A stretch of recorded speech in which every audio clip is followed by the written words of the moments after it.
I wish you to investigate the death of one of our clients. All right. Have you ever heard of J. Lamont Schofield? The theatrical producer? Yes. Sure. World famous for the beautiful girls he employed in his reviews on Broadway. Well, do I remember. Now, what about him? Well, if you've seen the papers, you know that he died yesterday. No, I didn't know. As natural causes, the medical report stated. But you think otherwise? I do. Why, sir? Because of the beneficiary named in his $750,000 insurance policy. $750,000? Yes. So I think you'd better come over here and see me. Yeah, Mr. Westbury. I think I'd better.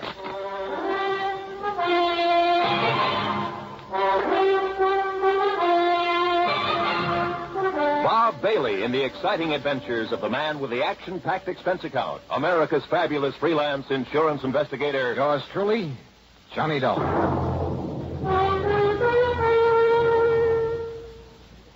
And now, Act One of yours truly, Johnny Dollar.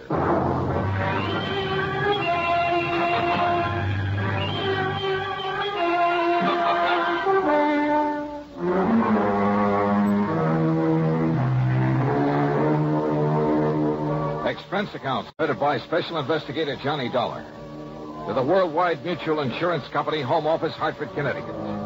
Following is an account of expenses incurred during my investigation of the Noxious needle matter.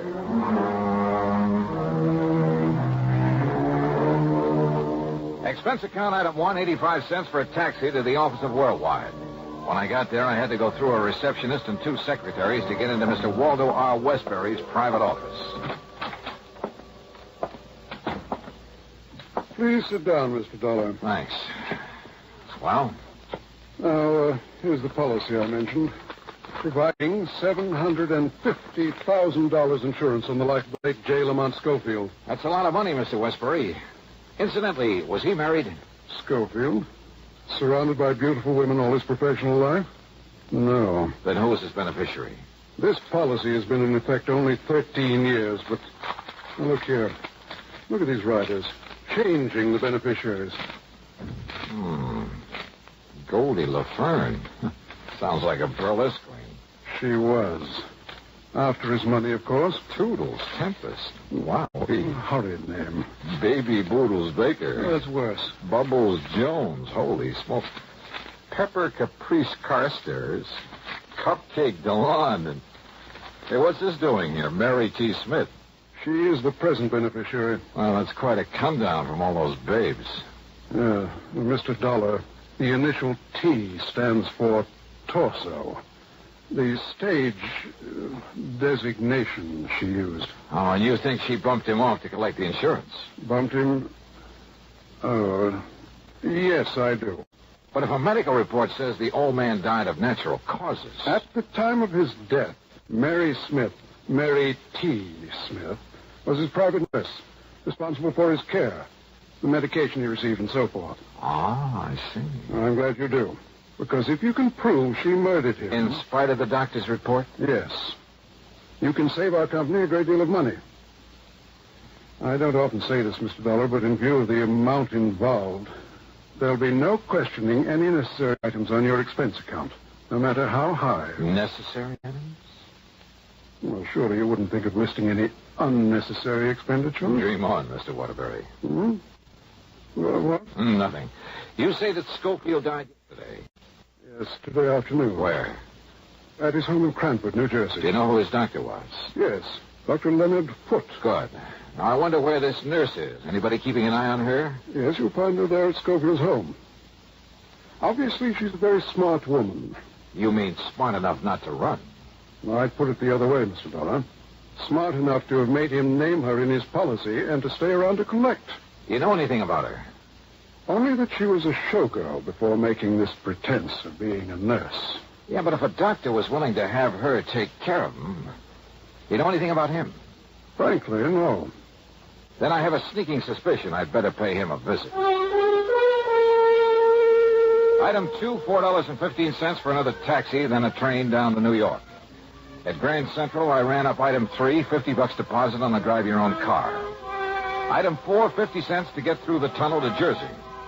From the city of Elizabeth, I headed west on Route 28 to the pretty little town of Cranford. Then directly to the combination home and office of Dr. Leonard Foote, where I cooled my heels for a half hour in the reception room. Bye, Doctor. Goodbye, Jimmy. Come in, please, Mr. Dollar. I'm sorry to have had to keep you waiting. Oh, that's quite all right, Doctor. But if little Jimmy Sayer doesn't stop eating green apples, he's going to have worse than a tummy ache. Your company called that you'd be here because of the death of J. Lamont Schofield. Sit down. I'll be very honest with you, Doctor. His insurance company thinks your opinion of death from natural causes might be wrong. My tentative opinion, Mr. Dollar. Lamont Schofield suffered from, well, rather than bore you with a lot of medical terminology, let's say he had a heart condition, one that required that he take it easy and, of course, medication. What kind of medication? Digitalis, for the most part, to limit the frequency of his heart contractions. More recently, he's been receiving intravenous injections of sedilonid. His nurse gave him the injections? Yes, under my orders. I understand she's an old burlesque queen. Some years ago, he starred Mary in one of his Broadway productions. It was a flop. But shouldn't he have had a regular, licensed, registered nurse? She was a registered nurse, Mr. Dollar. Is she still a good looker? Over the years, Lamont kept himself pretty well surrounded by, well, some of them were very pretty girls. Well, not this Mary Smith. No doubt they were all after his money. Including Mary. Well, Mr. Dollar, I told you my tentative opinion was death due to natural causes. So the papers reported. But now let's face it, Doctor. If she hastened his demise by, say, an overdose of one of those injections... I learned. And while acting under your orders by using something that you put into her hands... Now, just a minute, It could look pretty bad for you, too, couldn't it? Are you trying to I'm imply... just stating facts. Imply that I might have conspired with that girl to bring about the death of one of my... Such a thing is always a possibility now, isn't it? Well? Are such tactics usually part of an investigation like this? Why not? If you were guilty, if I could get you riled up, catch you off your guard. I see. I don't like you, Dollar. I shall expect your apology. We'll see. As I started to say before you interrupted me, I learned just this morning from Monty's attorney that Mary Smith is the heir to Lamont's estate and the beneficiary to his insurance policy. You didn't know this before? I did not. Nonetheless. As a result, I have ordered his body held at the coroner's office. Oh? Yes, so that a complete autopsy can be made. Oh, I see. I'm sorry, Doctor. Would you like a towel, Mr. Dollar? Towel? To wipe the egg off your face?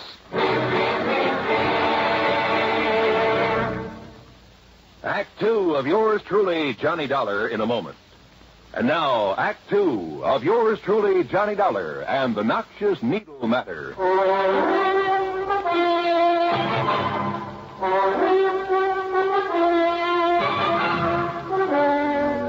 Yes, Mr. Dollar, as soon as I learned that this ex-showgirl was to be Lamont Schofield's sole heir, well, I realized the same possibility that I'm sure you must be considering. That she may have helped him over the hill.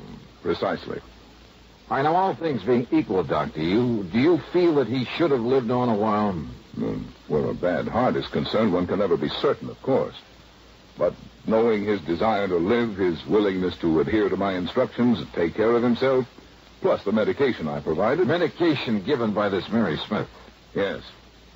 I would have wagered he could live on for 10 or 15 years. When do we know the results of the autopsy? A toxicologist by the name of Stanley has been called in at my request. It may take several days. I see. Meantime, then, I'm going to see this Mary Smith. Incidentally, the police found no sign of any poison, of anything that might have been used to cause Lamont's death. You mean the police have been in on this? Yes, they've been very thorough. Then why the autopsy and a toxicologist? Because the least detectable means would have been an overdose of medication. I see. Now, Doctor... I've really told you all I can, Mr. Dollar. Why don't you go along and see Mary Smith? Yeah, well, I intend to, but now tell me... Call me if you need me after you've talked with her. Goodbye, Mr. Dollar. When that autopsy report comes through... I'll let you know. Goodbye, Mr. Dollar. And that was all I could get out of him.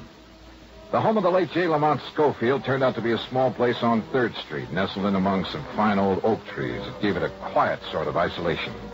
A far cry from the bright lights of Broadway. Apparently, he had taken his doctor's advice. I wondered about the ex-Burley Queen turned nurse who'd managed to save enough of her looks and figure to charm him into leaving her his all. Matter of fact, I've often wondered how a lot of those old war horses... Yes? Oh, how do you do? That is, I'm looking for a Miss Mary Smith. I'm Mary Smith.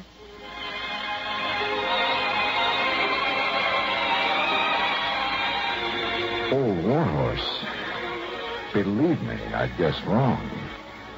Because when it comes to describing Mary Smith, well, there's only one word that does justice to her. Wow. She was in her mid-20s, tall, blonde, and beautiful. Yeah, she looked as though she'd just stepped out of Charles of the Ritz. And I say it again. Wow. Don't just stand there. Who are you? Oh, Johnny Dollar. I'm an insurance investigator. Oh, gee, I've heard of you, Johnny. You know something? You're even better looking than I thought you'd be. Won't you come in? Yeah, thanks. But why did they send you here? There's no question about my getting Monty's insurance, is there? Well, it's just that the company always demands a routine investigation where such a large sum is involved. No kidding. Sit down, huh? Yeah, thanks. Can I pour you a drink? No, thank you. Oh, come on. Have one with me. It's been so glum around here since Monty died, and nobody here except a lot of crepe hangers. A little one? Okay. Okay. Gal can't just sit around and look grief-stricken. Have you been grief-stricken, Mary? You want the truth? No. What good was it doing Monty living that way, not able to tear around like he used to, putting on shows and having a big time? Here, Johnny, here's to life, love, and the pursuit of happiness. Stroke. Oh, that's better. I really needed that. You got a lot of money, Johnny? I? Well, no, not much. No, I never had any either, but I will now. Plenty. Then you know you're Lamont Schofield's heir. You bet your life I do. I had to work for it long enough, feeding him and nursing him, taking care of him, and fending off a lot of old biddies from the old days who were trying to get their claws on him. But you managed to get your claws on him. Well, wouldn't you have done the same thing? See? Now it's paid off. Took him a long time to die, though, didn't it? Johnny, I've been on 24-hour duty here for 2 years, for 2 solid years, and I make no bones about it. There were times when I thought he was going to live forever. There were times when I wished I could help him out of this world. So finally you did? Johnny. Here, let me freshen your drink. Mary, I think you killed Lamont Schofield. Well, I'd like to see you prove. I don't think I'll have to. Oh? Why not? Isn't that why you came here? No, I came to make sure you don't try to slip out when the autopsy report comes in. Oh. Does that scare you? No, of course not. Let's face it, Mary. When somebody shows an attitude like yours, it means you're completely innocent. Sure. Or guilty as the devil. But at least it makes it very confusing for you. And for the police, doesn't it? So you're having a ball. Of course I am. Listen, Johnny, I don't blame you a bit for thinking I killed Monty. I wanted him dead. I wanted his money. Did what I had to do to get it, and then I'm going to get it. Yeah, did what you had to do. So if the autopsy shows he was given poison... Don't worry, it won't. Or that he was given an overdose of digitalis, or whatever it is he was getting... No, that would be stupid, with nobody here but me. Nobody but you? Hadn't been a soul in this house except me for over a week.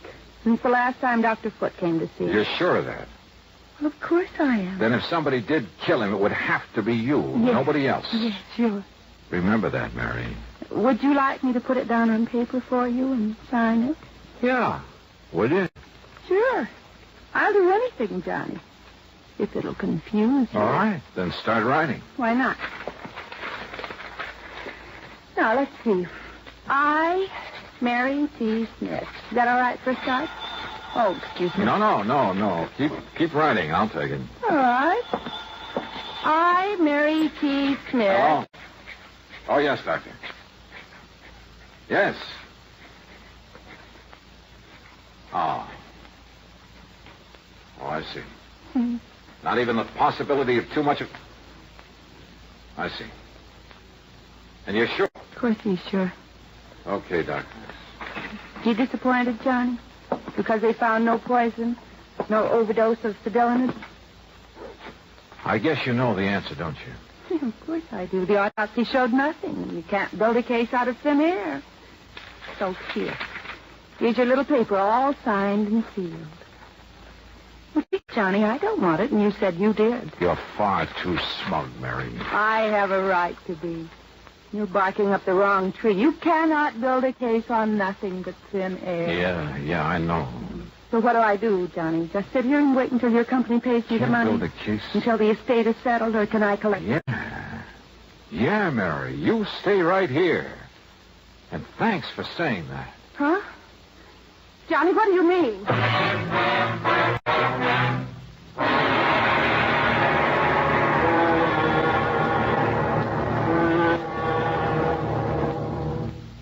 Act 3 of yours truly, Johnny Dollar, in a moment.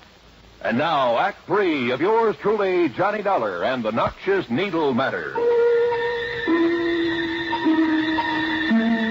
Expense account item 4370 for a phone call to my own doctor back in Hartford. A man very much interested in criminal medicine. I asked him about a couple of ideas I suddenly had for committing the so-called perfect crime. I got some enlightening answers. Then hung up and drove into the coroner's office. I told you over the phone, Dollar, we found nothing to indicate... Yes, excuse me, Dr. Foote. You're the toxicologist who did the autopsy, Dr. Stanley? Yes, Mr. Dollar.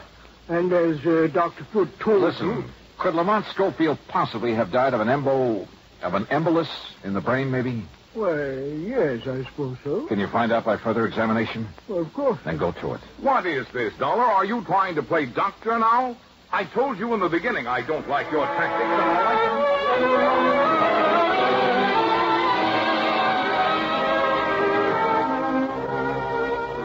You were right, Mr. Dollar. An embolus in the brain. Though what should have led you to suspect... All right, now listen.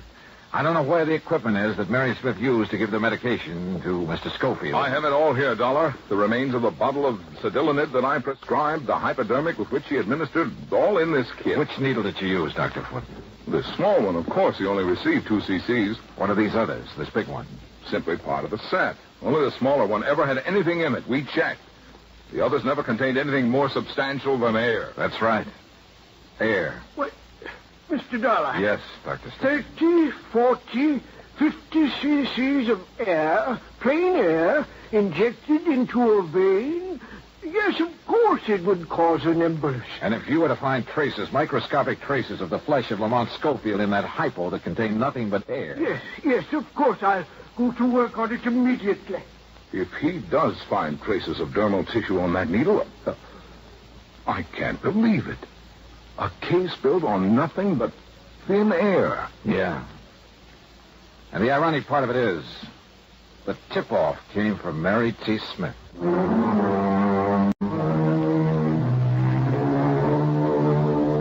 Yes, the microscope showed that needle had been used on J. Lamont Schofield recently. Pretty slim evidence, I know. But when Mary was faced with it, well, I'm still not quite sure why. Maybe we scared her. But she broke down and confessed the murder. Yes, she'd been wrong. Sometimes you can build a case on nothing but thin air. Expense account total, $61.20. Yours truly, Johnny Dollar.